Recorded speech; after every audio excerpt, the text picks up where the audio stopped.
Hello and welcome to SEO is Not That Hard. I'm your host, Edd Dawson, the founder of keywordspeopleuse.com, the solution to finding the questions people ask online.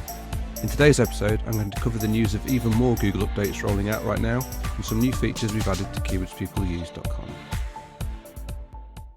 I just wanted to start today by touching on the news at the moment that we've got more Google core updates and spam updates running, which have come hot on the heels of the recent Google Helpful Content update, which makes life interesting, to say the least, for many people in SEO. So the Helpful Content update, just to recap, that started on the 14th of September and ran till about the 28th of September. And then just as people were getting used to the changes that had brought along to their traffic, the Google then released a October 2023 spam update on the 4th of October, and the October 2023 core update on the 5th of October. Both of those last two are still running. This makes it especially hard at the moment to see what changes are happening on that you make to your site and how they're affecting your SEO. I always try during these updates not to make any major changes to any of my sites, because you just can't really judge whether the things you've done have had an effect based on any positive moves that you've done or any negative moves that you've done, or whether it's stuff that's caused by any of these updates.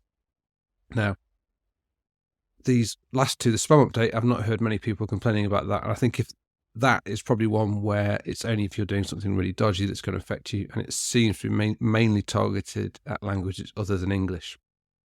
The core update, I've seen some people who had been hit by the Helpful Content update hoping that this was going to be a point where they might recover some of their traffic, but I'm not really seeing that from any of the reports I'm seeing. In fact, some people are saying that their traffic's just getting lower and lower and lower and going almost to zero from Google. So, I think my advice in during these updates would be to really just sit and wait them out. And then when the updates are finished rolling out, take your time to see what experiences other people have had and see if there's anything that you can see, that if there's any kind of consensus starts to be drawn on the kind of changes you need to make to recover from these updates. We've got a full episode. You look for episode 8 of SEO is Not That Hard. I cover in depth how I handle core updates, the experiences I've had of recovering from incredibly negative experiences we've had with core updates back in the day, and just, in depth. So look for episode 8, and then there's more about how to deal with it. In other news, on keywordspeopleuse.com, we now have a new functionality to save, edit, and update articles.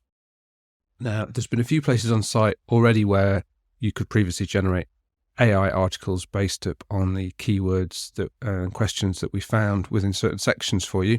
But previously, you obviously had to just copy and paste that text out of the browser and then edit either in a Word document or any other kind of editor that you used.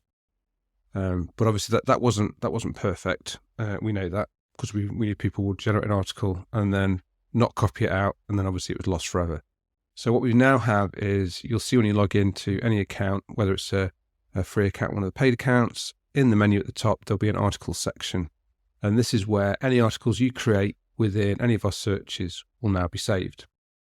Now, the articles that get saved, if there's any part of the site where you see a generate article button, if you generate an article using that button, it will then get saved into your articles menu.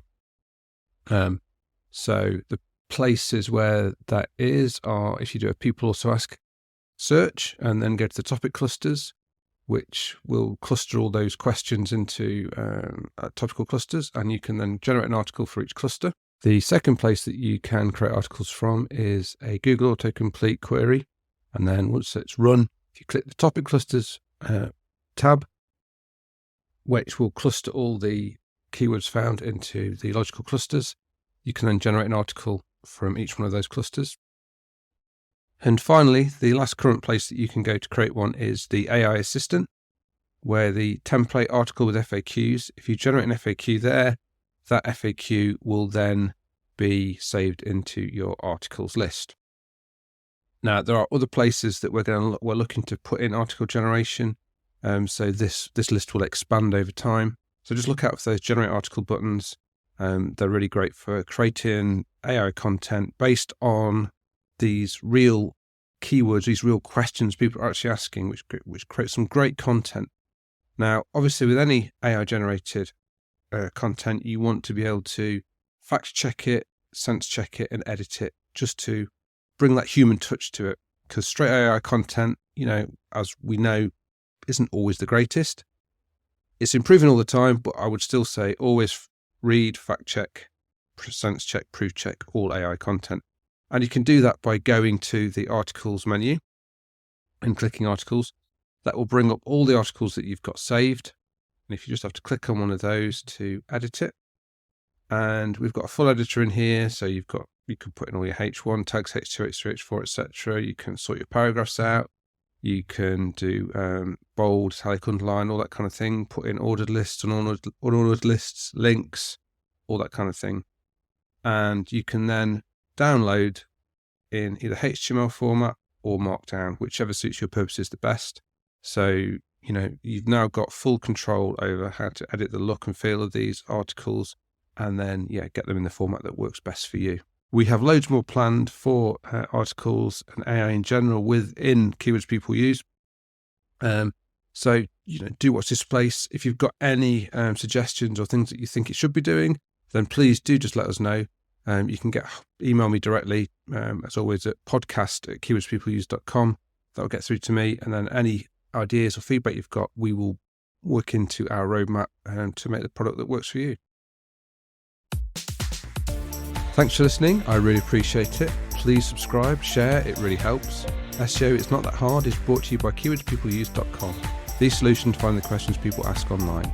See why thousands of people use us every day. Try it today for free at keywordspeopleuse.com. If you want to get in touch or have any questions, I'd love to hear from you. I'm at Channel 5 on Twitter, or you can email me at podcast@keywordspeopleuse.com. Bye for now, and see you in the next episode of SEO Is Not That Hard.